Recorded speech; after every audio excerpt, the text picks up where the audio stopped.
talked about these past few weeks. We have some guest artists here. I'm going to let them introduce themselves.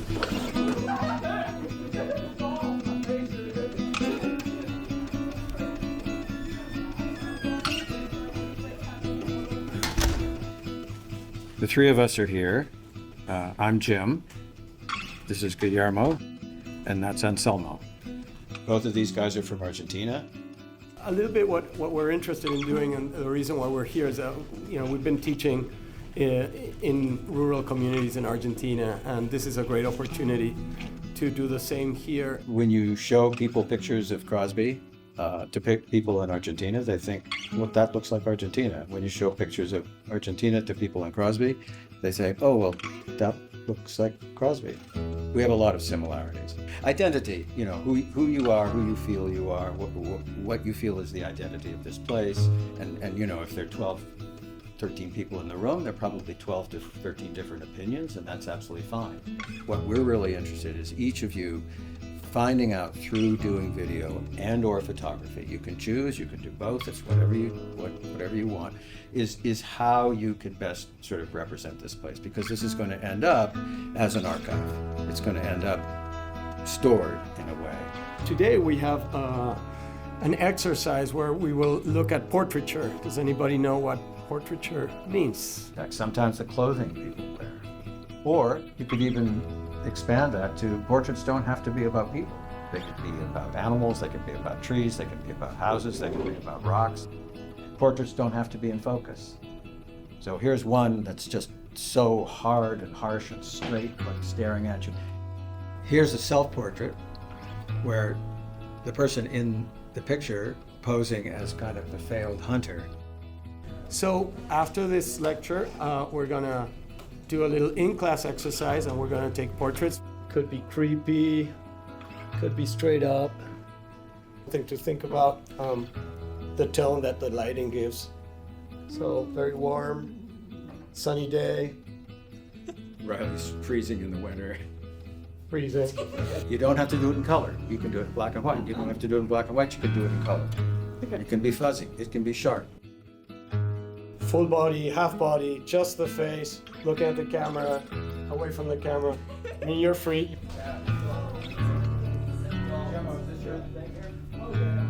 And also, you can put your camera straight up, but you can also take different angles when you're framing the photo.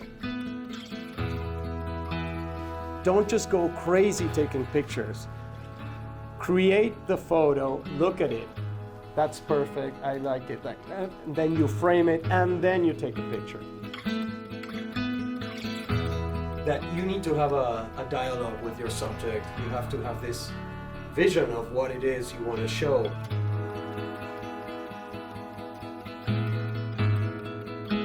The most important thing is think before shooting.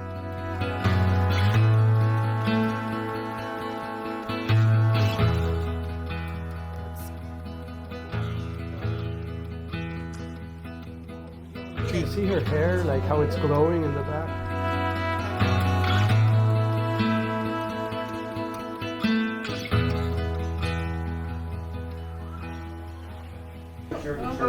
That's great. That looks awesome.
all set up.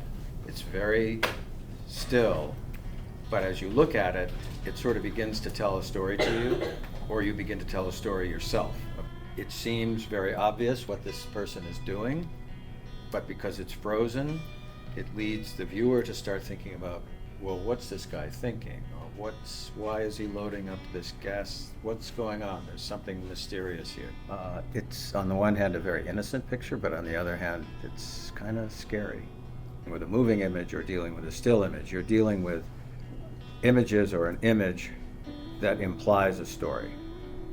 We don't know what's over here, right? We don't know if there's a car coming, or a monster, zombie, whatever. We're going to set up in the auditorium a situation along the lines of what Jim just showed.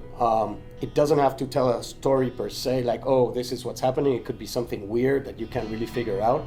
We have some flashlights and stuff that you can play with, and a lot of you are already dressed up. You need to stay frozen for 10 minutes. The same scene, that's what defines a tableau vivant, a living picture.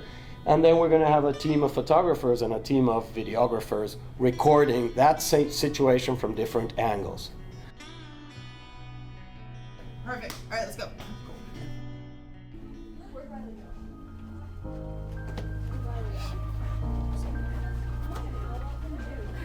Like, I'm gonna walk like a dude.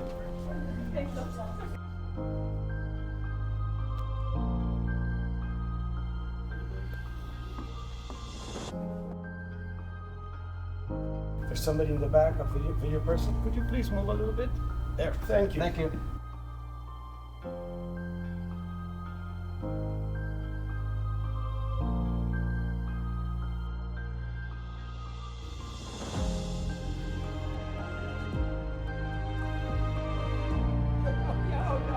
You can vary the height, you can take it from here, from here, from here.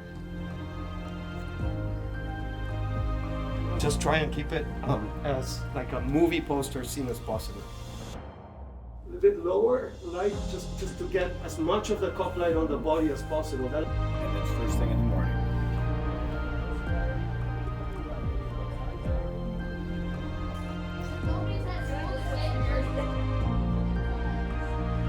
Action. We freeze in emotion. Put your fist up. That's better. Up in the air. Like this. There. That's it. Dramatic. There we go. That's how You're about to bend down a little bit more. There.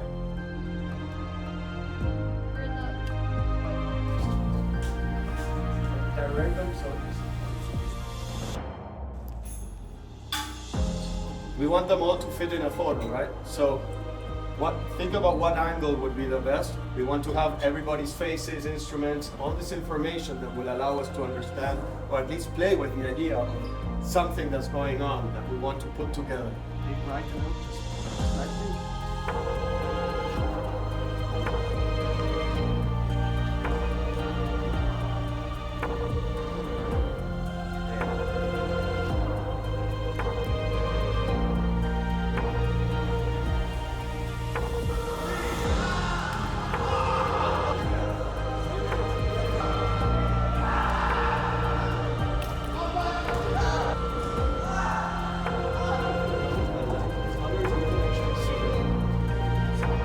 Picture? Yeah, you're in there.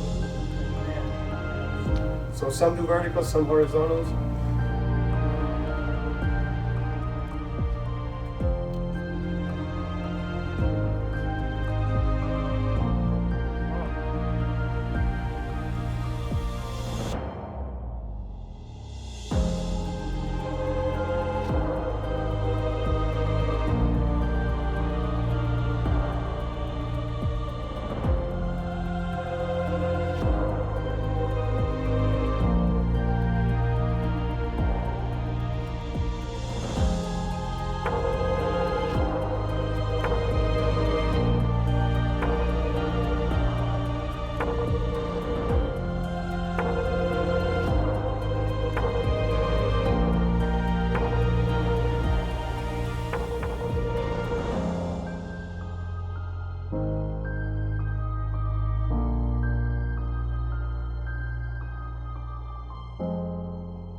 we will need to conform an interviewing team. So what makes an interviewing team? Two things. One is empathy. So you have to develop some sort of a connection between the interviewer and the interviewee. Get really interested in that person, pay attention, and that's what's going to bring up something probably unexpected. So think in terms of if you're making your own interviews, at home or somewhere else, that you can mix and match stuff like crazy. That's the beauty of video editing. It'd be very possible that a significant number of the images in the video would be still photographs that were perhaps taken at even another time. We need the interviewer. We need 2 video cameras. Camera 1 will be recording sound, is also defined by being a stable camera. So remember, we were using our tripods, not only to set them up on some place, but also just to hold them. So that's what camera 1 will do. The tripod on, and you just stay there. Camera 1 will look at the screen and make sure that everything's framed with the interviewer in front. Okay. Camera 2 is a moving camera.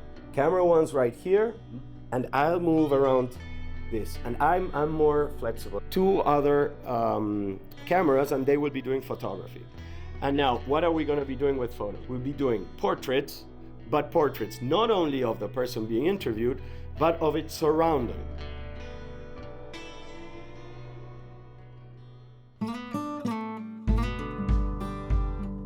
This is an abstract company, and what we do is we update or create abstracts for all the properties in Divide County, whether it's in town or farmland, and we just put together all the history from who first owned the land, who currently owns the land, and everything in between.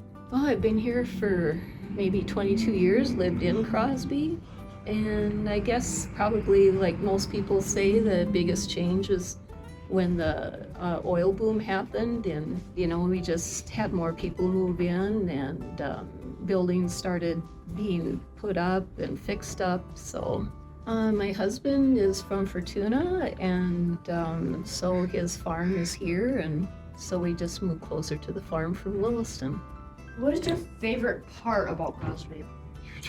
The people in the small town, just having it not busy. What have you learned from living in CROSBY? I grew up on a farm, and so I feel like we, grew up getting a lot of experience and just the rural way of life. So it's good learning.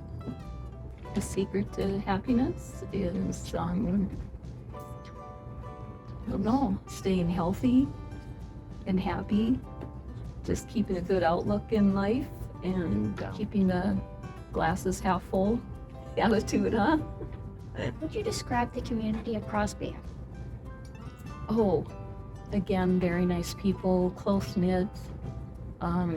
Everybody knows everybody. So it's just a very safe place. The feeling of safe, being safe.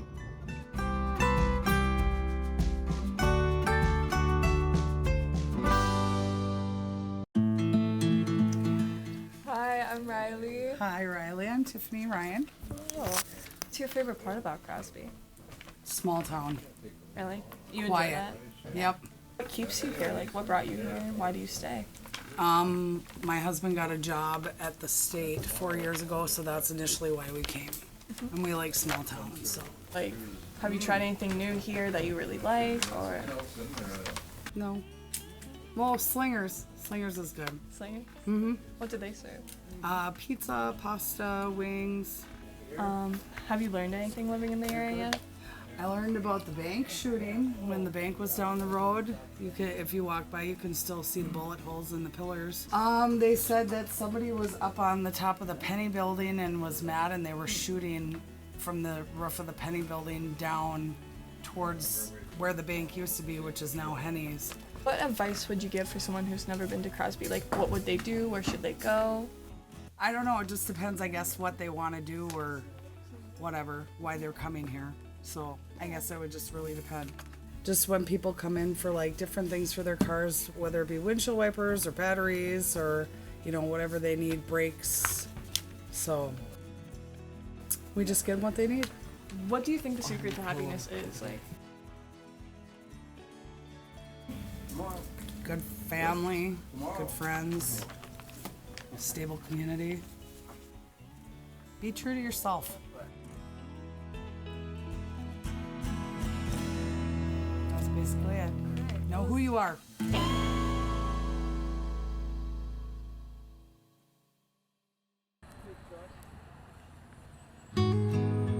Nice to meet you. I'm Erin. okay, hello, Riley. I'm Sierra. Nice to meet you. Me too. All right, like The station has been in business for 62 years. okay, cool. Who So- started it? My father-in-law, Kenny Sorum. So y'all have been here for a really long time. Why would you say you've stayed? Oh, actually. For family. Yeah, it's their family. Yeah. It's a family-run business, and my kids live here, and so yeah. I don't know. The customers are fun some days, not all days. But we have a lot of old men that come in for coffee hour, and they. I didn't say that. I don't know. I've known them since I was a little kid. Yeah. So it's been fun to grow up. Lots of with. familiar faces. Lots to grow up. Lots of fun to grow up with them, and they still come here, still talk to them every day. Yeah. Would you guys ever consider moving? No, I've tried that. I didn't really like it. Probably because where I lived at the time, Yeah. but no, not really. I don't know. It seems like I travel and go places, and I am always very happy to get back here because too many people. What advice would you guys give to the younger generations that are here? Pick a trade. That's where you're needed. That's where the money is. Yeah, you want to make some money, go to a trade school. Yeah. or- What do you guys do in your free time when you're not running the business? I go welding in my free time. That's my side business. So I weld and play fetch with my dog. That's about it. In my free time, while she's welding, I take care of her dog and my dog. Since I'm an empty nester now, that's what I do.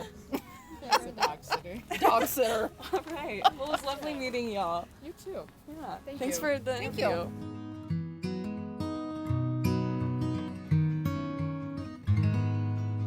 How would you show Crosby to somebody that's never been in Crosby? And that can be something very open. That could be your house, that could be your neighborhood, that could be a business, a farm. Place is a very open term. We tend to think literally often, and so we think about our home or our town or whatever. But there also can be a place of sort of atmosphere where you might feel comfortable. On your walk today, walk home or whatever, just look for little details, things that strike you if you put the frame of the camera, whether you're shooting the video frame or the still frame. So just look in this assignment. Again, I'm asking you at least 5 different shots that will convey a picture of your place. And your place, again, like Jim said, could be anything. Raising the bar a little bit more, so minimum 5. But if you start counting all the shots, like what you just saw of Maria on the horse, that's like 25 different moments. And of course, feel free to do it. I mean, the more ambitious, the better it'll come up. And the more work you put into it, the better it'll come up.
We just want to say it's been a tremendous privilege to work with you folks.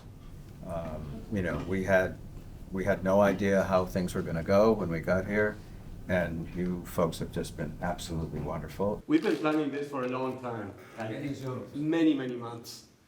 But it was really fun because you know, we got permission to photograph around the school. We're trying to make the familiar unfamiliar. So it's like, okay, let's make this be like a movie set. And then we have actors and actresses and directors of photography and creative directors, and it was all done by the kids. And that series of pictures also, it was the first time I saw them next to each other, and I thought it was brilliant, just, you know, so spooky and mysterious and off. There were some folks who were amazing at video editing. There were some folks who were fantastic at acting. There were some folks who were fantastic at sequencing. There were some folks who were fantastic with the camera in their hands. And just, it was really interesting watching each person, just in this little 5-day thing. It's so rewarding as somebody who's taught for many years. It's so rewarding to see that. You have now a powerful tool, which is how you can control not only the software in your phone, but also you understand how moving images and still images work in relation to lighting and the timing of how you edit. And I'd like just everybody who's here that took the class to come up front. And you folks have just been absolutely wonderful, and I would like you to give yourself a hand.